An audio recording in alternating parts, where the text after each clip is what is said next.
Jesus notices a widow's giving from Mark chapter 12.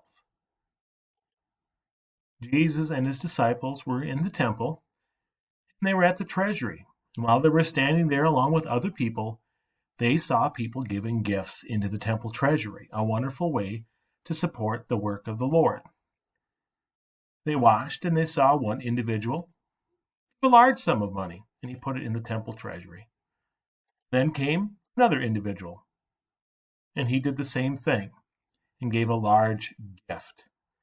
Those large gifts were wonderful and fine. But then someone whom others probably wouldn't notice came up. It was a woman, and she was a widow. And her husband had died, and she didn't have a lot of money.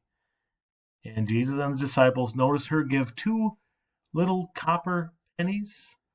Sometimes those things are called mites. Just 2 pennies. That's all she gave. And maybe some would have thought to themselves, well, she didn't give much at all. She might as well not have given. That's not going to make a big impact for the Lord. But Jesus said something different. He said, "Truly I tell you, this poor widow has put more into the treasury than all the others. They all gave out of their wealth, but she, out of her poverty, put in everything, all she had to live on." Jesus could see this woman's faith because she trusted that the Lord would take care of her.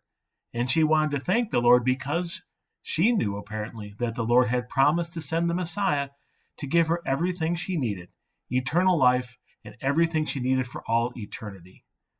Her sacrifice also points us to what Jesus Christ would do, that he would give everything he had on the cross to pay for the sins of the world. Jesus notices a widow's giving from Mark chapter 12.